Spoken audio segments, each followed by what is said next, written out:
Hello, welcome to Exams Prep Target channel, a channel dedicated for various exams preparation. We are studying about magnetism and electromagnetism. This is part 3 of this chapter in which we will study about diamagnetic materials. We have already covered ferromagnetic and paramagnetic materials.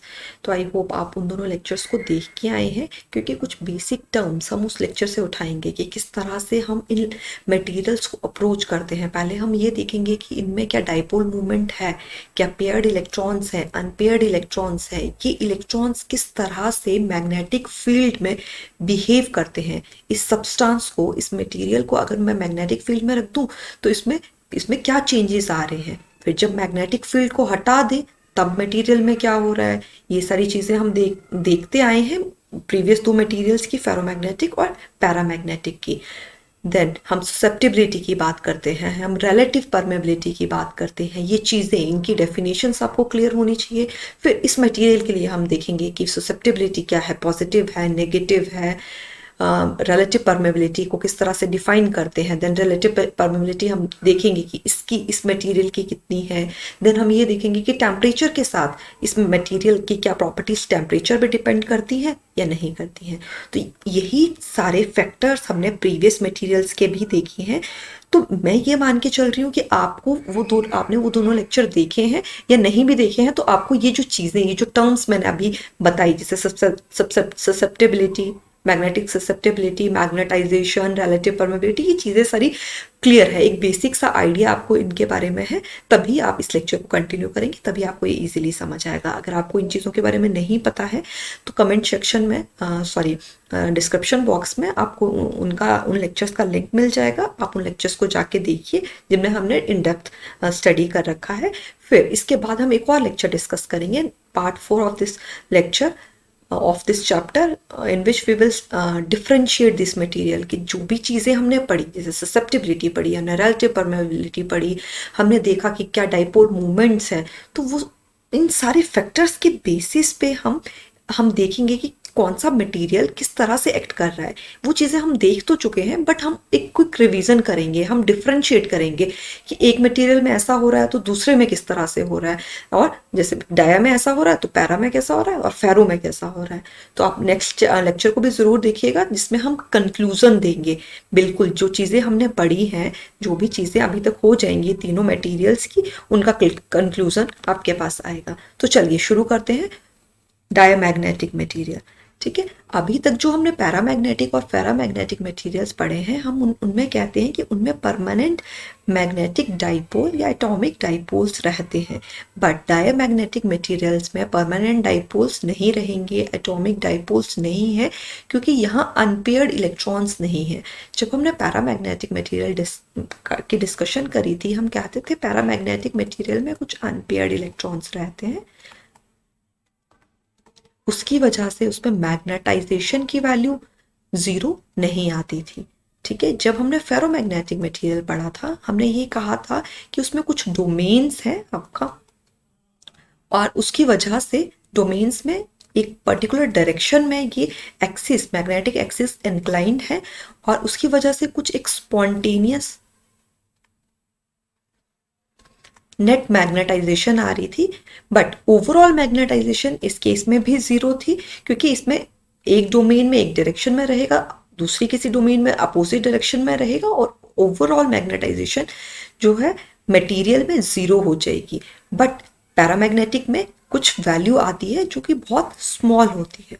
अब देखिए, यहाँ पे atomic dipoles नहीं है, permanent magnetic dipoles नहीं है, paired electrons हैं, unpaired electrons नहीं है। दैट मीन्स यहाँ मैग्नेटाइजेशन की वैल्यू क्या आएगी? 0। देखिए, ये जो हम डिस्कशन कर रहे हैं, ये in absence of magnetic field है। जब भी हमने ये मटेरियल्स लिए हैं और जो स्टार्टिंग की डिस्कशन करी है, जिसमें हम ये मैग्नेटाइजेशन की बात कर रहे हैं, ये तब की बात है जब हम मैग्नेटिक फील्ड में उसे नहीं रख रहे हैं। एक मटेरियल है जो मटेरियल मैग्नेटिक फील्ड में नहीं रखा है, फिर हम उसमें मैग्नेटिक फील्ड अप्लाई कर रहे हैं, और फिर हम ये देख रहे हैं कि मैग्नेटिक फील्ड जब हम अप्लाई कर रहे हैं तो उसमें चेंजेस क्या आ रहे हैं। ठीक है, तो अगर डायमैग्नेटिक मटेरियल को हम मैग्नेटिक फील्ड में रखेंगे तो जो ये मैग्नेटिक फील्ड है, ये डायमैग्नेटिक मटेरियल को रिपेल करेगा। ठीक है, अभी तक जो हमने मटेरियल पढ़े पैरामैग्नेटिक और फेरोमैग्नेटिक, ये क्या करते थे, अट्रैक्ट करते थे, मैग्नेटिक फील्ड की तरफ अट्रैक्ट होते थे, या हम ये कह सकते हैं कि फील्ड उन्हें अट्रैक्ट करती थी। और एक और पॉइंट हम करते थे कि जो मैग्नेट्स हैं उनकी तरफ भी ये अट्रैक्ट होते हैं। अगर पैरामैग्नेटिक की बात करें तो हम उसे कहते थे कि ये वीकली अट्रैक्ट होते हैं, और फेरोमैग्नेटिक जो है वो स्ट्रांगली अट्रैक्ट होते हैं। बट डायामैग्नेटिक क्या होंगे, रिपेल होंगे। ठीक है, डायामैग्नेटिक आपके मैग्नेटिक फील्ड से रिपेल होंगे, क्योंकि इसमें इस तरह की फील्ड, रिजल्टेंट फील्ड डेवलप हो जाएगी इस मटेरियल में। ये डायमैग्नेटिक मटेरियल है, इसमें मैग्नेटिक फील्ड इस तरह से डेवलप हो जाएगी कि उसकी डायरेक्शन इस मैग्नेटिक फील्ड से अपोजिट रहेगी। अगर मैग्नेटिक फील्ड की डायरेक्शन इस तरह से है तो यहाँ मैग्नेटिक एक्सिस की डायरेक्शन क्या रहेगी, अपोजिट डायरेक्शन में रहेगी। इसी वजह से ये रिपेल करता है। अगर आप फेरोमैग्नेटिक और पैरामैग्नेटिक को रिकॉल कर पा रहे होंगे तो ये दोनों मैग्नेटाइज होते हैं, paramagnetic weekly, ferromagnetic strongly, and in the direction of magnetic field, same direction में होते हैं। बट डायामैग्नेटिक अपोजिट डायरेक्शन में मैग्नेटाइजेशन हो रही है। ठीक है, ये अब कैसी मैग्नेटाइजेशन हो रही है, यहाँ स्ट्रांग हो रही थी फेरो में, पैरा में वीक हो रही थी, यहाँ भी वीक होगी। और कैसी होगी, वीक के साथ साथ अपोजिट डायरेक्शन में रहेगी। इसमें क्या था, इन दोनों में सेम डायरेक्शन में थी, इसमें क्या है, अपोजिट डायरेक्शन में है, क्योंकि मैग्नेटिक फील्ड इसमें इसके इंटीरियर में इस तरह से डेवलप हो रखी है कि ओवरऑल मैग्नेटिक फील्ड के अपोजिट डायरेक्शन में है। तो देखिए, इससे हम ये क्या कह सकते हैं कि जब हम एक फेरोमैग्नेटिक को एक मटेरियल में रखते हैं तो हमने देखा, एक डायग्राम बनाया था जहां पे बहुत सी मैग्नेटिक फील्ड लाइंस इस मटेरियल से पास हो रही थी। जब हमने पैरामैग्नेटिक का एक बनाया था, उससे फेरोमैग्नेटिक से कुछ कम मैग्नेटिक फील्ड लाइंस उससे पास हो रही थी। बट अगर डायामैग्नेटिक का बना रहे हैं तो इससे मैग्नेटिक फील्ड लाइंस पास नहीं होंगी, क्योंकि ये रिपेल कर रहा है। ठीक है, तो ये चीज आप ध्यान रखेंगे। देन ये क्या था, अब in absence of magnetic field, यहां है in presence of magnetic field. और जब हम इस मैग्नेटिक फील्ड को रिमूव कर देते हैं तब ये मटेरियल्स इस तरह से बिहेव करते हैं। ये आपका नेक्स्ट स्टेप रहता है। प्रीवियस मटेरियल्स में भी हमने डिस्कशन इसी तरह से करी है। अब देखिए, अगर यहाँ से हम इस मैग्नेटिक फील्ड को रिमूव कर रहे हैं तो क्या रहेगा, जिस तरह से प्रीवियसली ये इंक्लाइंड थी मैग्नेटिक एक्सिस, उसी तरह से ये हो जाएंगी। ठीक है, इसमें अब मैग्नेटाइजेशन की वैल्यू क्या हो चुकी है, 0। तो जो भी फील्ड डेवलप हुई थी वो डिसअपेयर हो जाएगी जैसे ही हमने मैग्नेटिक फील्ड को रिमूव करा। तो अगर हम रिकॉल कर पाए, फेरोमैग्नेटिक के केस में ऐसा नहीं हुआ था। फेरोमैग्नेटिक के केस में सेम डायरेक्शन में जब हमने मैग्नेटिक फील्ड दी थी तो आपकी मैग्नेटिक एक्सिस सेम डायरेक्शन में इंक्लाइंड हो गई थी। ठीक है, जब ये इंक्लेशन हो गई थी उसके बाद अगर हमने मैग्नेटिक फील्ड को हटा दिया था तब भी मैग्नेटिक एक्सिस की डायरेक्शन वही रही थी। कौन सी, जिस डायरेक्शन में वो पहले इंक्लाइंड हुई थी जब हमने मैग्नेटिक फील्ड में उसे रखा था। जब हमने पैरामैग्नेटिक की बात करी थी तो जैसे ही हमने मैग्नेटिक फील्ड को रिमूव करा था वो रैंडमली अलाइन हो गई थी। और इसी तरह से जैसे ही हम डायमैग्नेटिक मटेरियल से मैग्नेटिक फील्ड को रिमूव करेंगे तो जो भी फील्ड डेवलप हुई है जो कि अपोजिंग थी वो रिमूव हो जाएगी। अब नेक्स्ट प्रॉपर्टी की बात करते हैं, next relative permeability. Relative permeability देखिए लेस देन 1 है। फेरो में क्या आई थी, very very greater than 1। Para में क्या आई थी, स्लाइटली ग्रेटर देन 1। और डायमैग्नेटिक में क्या है, लेस देन 1 रिलेटिव परमेबिलिटी। और रिलेटिव परमेबिलिटी क्या बताता है कि एयर से कंपैरिजन बताता है कि कोई मटेरियल एयर से ज्यादा या कम या एयर के इक्विवेलेंट कंपेरेबल मैग्नेटिक फ्लक्स को कंडक्ट करता है खुद से। ठीक है, तो वही रिलेटिव परमेबिलिटी की वैल्यू है कि कितने इजीली किसी मटेरियल से मैग्नेटिक फ्लक्स पास हो सकता है और उसका कंपैरिजन किससे हो रहा है, एयर से हो रहा है। ठीक है, तो ये लेस देन 1 है। दैट मीन्स जितना एयर आपकी मैग्नेटिक फील्ड लाइंस को या मैग्नेटिक फ्लक्स को पास करती है उससे कम आपकी डायामैग्नेटिक मटेरियल्स पास करेंगे। इस चीज का क्या मतलब है कि एक्चुअली वो क्या कर रहे हैं, अपोज कर रहे हैं मैग्नेटिक फील्ड लाइन को। एक्चुअल में डायमैग्नेटिक मटेरियल अपोज कर रहे हैं। ठीक है, इसी वजह से ये diamagnetic materials are repelled by magnet. अब अगर हम नॉन यूनिफॉर्म फील्ड में डायमैग्नेटिक सब्सटेंस को रख दें तो ये क्या बिहेवियर शो करेगा? देखिए, एक यूनिफॉर्म फील्ड है, एक नॉन यूनिफॉर्म फील्ड है। नॉन यूनिफॉर्म फील्ड का क्या मतलब है कि किसी एक पॉइंट पे मैग्नेटिक फील्ड इंटेंसिटी की वैल्यू हायर है, किसी एक पॉइंट पे मैग्नेटिक फील्ड इंटेंसिटी की वैल्यू कम है। तो डायमैग्नेटिक मटेरियल्स जो हैं वो रिपेल करते हैं मैग्नेटिक फील्ड लाइंस को। इसी वजह से आपका जो मटेरियल है, डायमैग्नेटिक मटेरियल, वो मूव करेगा from strong to weak part of external magnetic field, क्योंकि इसे मैग्नेटिक फील्ड पसंद नहीं है। ये क्या चाहता है कि मेरे आसपास मैग्नेटिक फील्ड नहीं आए, तो ये कहाँ मूव करेगा? वीक पार्ट की तरफ। अब वो आपने उसे मैग्नेटिक फील्ड में रखा ही है, तो वो वहां जाना चाहेगा जहां पे कम से कम मैग्नेटिक फील्ड है। ठीक है, उसी तरह से हम जब फेरो की बात करते हैं या पैरा की बात करते हैं, तो ये मूवमेंट किस तरह से रहती है? From weak to strong. यहाँ भी फ्रॉम वीक टू स्ट्रॉन्ग। ठीक है, ये रहेगी फ्रॉम वीक टू स्ट्रॉन्ग, क्योंकि ये दोनों फील्ड को अट्रैक्ट करते हैं। इन्हें फील्ड पसंद है, इन्हें मैग्नेटिक फील्ड पसंद है, इसीलिए मैग्नेटिक फील्ड की तरफ जा रहे हैं जहाँ पे स्ट्रॉन्ग मैग्नेटिक फील्ड है। जैसे आपको मीठा पसंद है तो आप मिठाई के डब्बे की तरफ भागेंगे, और अगर आपको नमकीन पसंद है तो आप दूसरी तरफ भागेंगे। ये मुझे ऐसी चीज दे दो, अगर सारा मीठा ही अवेलेबल है तो ऐसी चीज दे दो जिसमें थोड़ा कम मीठा हो। तो वही ये डायमैग्नेटिक मटेरियल्स भी कर रहे हैं। यहाँ इंटेंसिटी ऑफ मैग्नेटाइजेशन, इसे हम H से भी रिप्रेजेंट करते हैं। It is small, negative and proportional to magnetization field. देखिए, ये सारी चीज़ें हम अभी डिस्कस करेंगे कि मैग्नेटाइजिंग फील्ड क्या होती है। हम उसे बहुत अच्छे से डिफाइन करेंगे, हम उनके यूनिट्स देखेंगे। आने वाले लेक्चर्स में ये चीज़ें हम कवर करने वाले हैं। तो अभी अगर आपको इन चीज़ों के बारे में ज़्यादा इन डेप्थ नहीं पता चल रहा है तो घबराने की कोई ज़रूरत नहीं है। आगे आने वाले लेक्चर्स जब आप कवर कर लोगे और फिर इस लेक्चर को रिवाइज करोगे तो आपको 100% बिल्कुल समझ आने वाला है।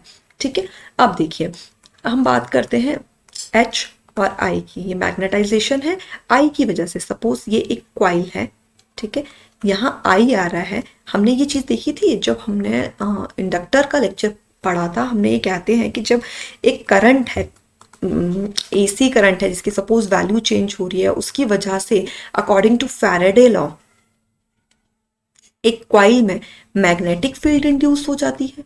ठीक है, एक फील्ड इंड्यूस हो जाएगी। ठीक है, या फिर मैग्नेटिक फील्ड अगर चेंजिंग है तो उसकी वजह से कॉइल में करंट इंड्यूस हो जाता है। ये वाइसा वर्सा होता है, यही फैराडे लॉ है, हमने इंडक्टर के लेक्चर में देखा है। तो देखिए, जब करंट आ रहा है, करंट की वजह से कुछ एक मैग्नेटिक फील्ड इंटेंसिटी आ रही है, उसकी वजह से एक ओवरऑल मैग्नेटाइजेशन आ रही है, मैग्नेटिक फ्लक्स इंटेंसिटी आ रही है। तो अगर हम प्रीवियस केस की बात करें पैरामैग्नेटिक की, तो ये क्या रहता है? H और I प्रोपोर्शनल रहेंगे। ठीक है, H और I प्रोपोर्शनल रहेंगे। इस केस में भी ये प्रोपोर्शनल है, बट यहां वैल्यू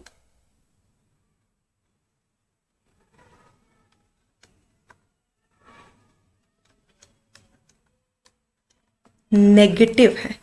ये नेगेटिव क्यों आया?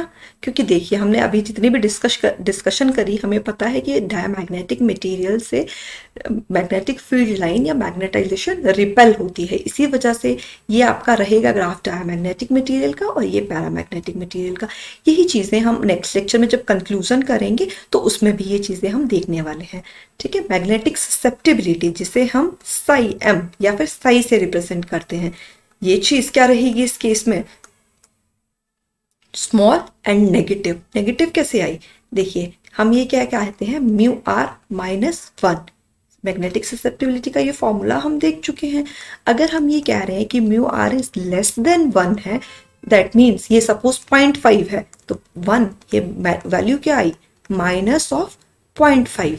दैट मीन्स क्या हुआ? नेगेटिव ससेप्टिबिलिटी है और बहुत कम है, क्योंकि म्यू आर की वैल्यू 1 से कुछ एक कम रही होगी। इसी वजह से ये चीजें नेगेटिव, मैग्नेटिक ससेप्टिबिलिटी और साइन आपकी नेगेटिव आएगी। बिल्कुल ध्यान रखेंगे कि पैरामैग्नेटिक और फेरोमैग्नेटिक या जो भी और सब्सटेंसेस हैं, फेरी मैग्नेटिक मटेरियल्स भी हैं, जिनके बारे में हम कुछ इंपॉर्टेंट पॉइंट्स देखेंगे, उनमें भी सब में मैग्नेटिक ससेप्टिबिलिटी पॉजिटिव रहती है। पॉजिटिव है, that means magnetic field lines की तरफ अट्रैक्ट हो रहा है। सिर्फ डायमैग्नेटिक के केस में ये ससेप्टिबिलिटी नेगेटिव आने वाली है। अब नेक्स्ट हमने क्या देखा था कि टेम्परेचर के साथ इन मटेरियल्स में क्या चेंजेस आ रहे हैं। ठीक है, हमने फेरो का भी देखा है हमने। फेरो में देखा था कि एक टेम्परेचर था जिसे हम क्यूरी टेम्परेचर कहते थे। उससे पहले ये फेरोमैग्नेटिक मटेरियल है, वो फेरोमैग्नेटिक प्रॉपर्टीज शो कर रहा है। इस टेम्परेचर के बाद वो पैरामैग्नेटिक प्रॉपर्टीज शो करना शुरू करता था। इसी तरह से हमने पैरामैग्नेटिक के लिए भी देखा था। हमने ये कहा था कि ये क्यूरी लॉ को फॉलो करता है, और क्यूरी लॉ के according magnetic susceptibility inversely proportional है टेम्परेचर के, ठीक है।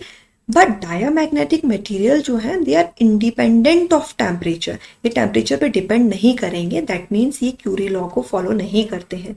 बिल्कुल ध्यान देने वाली बात ये है कि क्वेश्चन किस तरह से बन सकता है टेम्परेचर पे, कि डायामैग्नेटिक जो है वो टेम्परेचर पे डिपेंडेंट नहीं है, सिर्फ आपका पैरामैग्नेटिक मटेरियल्स हैं।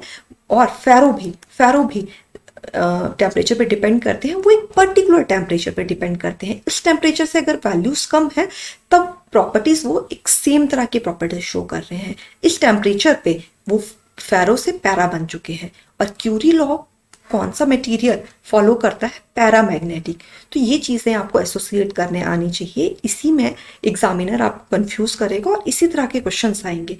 तभी हम किसी भी टॉपिक को जब अप्रोच करते हैं तो हम देखते हैं, पहले क्या देखते हैं कि कौन से वो फैक्टर्स हैं जिन पे वो डिपेंडेंट हैं, क्या चीज़ें हमने उसमें पढ़नी है। बट सही उसके बाद उसे पढ़ने का क्या तरीका होगा कि जो भी आपने उस तरह की चीज़ें पढ़ी हैं, सेम तरह की जो चीज़ें हैं उनके साथ उनका कंपैरिजन करो, ताकि पेपर में जब क्वेश्चन आए तो आप कंफ्यूज ना हो कौन सी चीज़ किसके साथ एसोसिएटेड है। यहाँ मैग्नेटिक डायपोल मोमेंट स्मॉल है, opposite to magnetization, magnetic field है। और उसी तरह से जो प्रीवियस थे उसमें क्या थी? Positive and small for para, large and positive for ferro. अब डायमैग्नेटिज्म हर एक मटेरियल जो है वो शो करता है, बट वो इतना वीक होता है पैरामैग्नेटिक और फेरोमैग्नेटिज्म से कि हम उसे निग्लेक्ट ही करते हैं।